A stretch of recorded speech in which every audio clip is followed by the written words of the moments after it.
একই রে, তোর হাতের কাজ ঢেকে রেখেছিস কেন? এ দেখাতে কি লজ্জা টজ্জা পাচ্ছিস নাকি? হ্যাঁ রে, দেখ গিয়ে কি নাকি বালছাল বানিয়ে এনেছে, সবাই দেখে দাঁত কেলাবে বলে ও ঢেকে রেখেছে। তুই না, আমি যা বানিয়েছি না, এখন দেখলি অজ্ঞান হয়ে ছটফট করে মরে যাবি। এ কি বলে কি রে, আমরা নাকি দেখলে অজ্ঞান হয়ে ছটফট করে মরে যাবো? তাহলে কি বানিয়েছিস আমাদেরকে একটু দেখা, আমরাও একটু দেখি নাকি?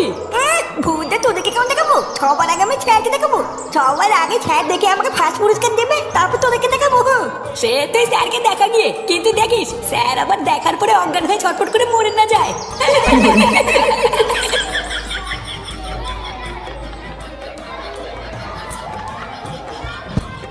বাবা, এটা তো দারুণ হয়েছে। এত সুন্দর হাতের কাজ আমি এর আগে কোনো বাচ্চাকে করে আনতে দেখিনি। খুবই সুন্দর হয়েছে টুটুনি। তা তুমি এটা নিজের হাতে করেছো তো, না কেউ করে দিয়েছে? না না স্যার, এটা আমি নিজের হাতেই করেছি।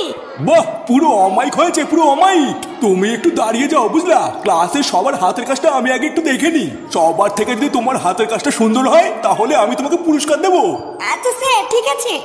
এর পরে কি আছিস রে, চলে আয়। এই যে স্যার, এটা আমি নিজের হাতে বানিয়েছি।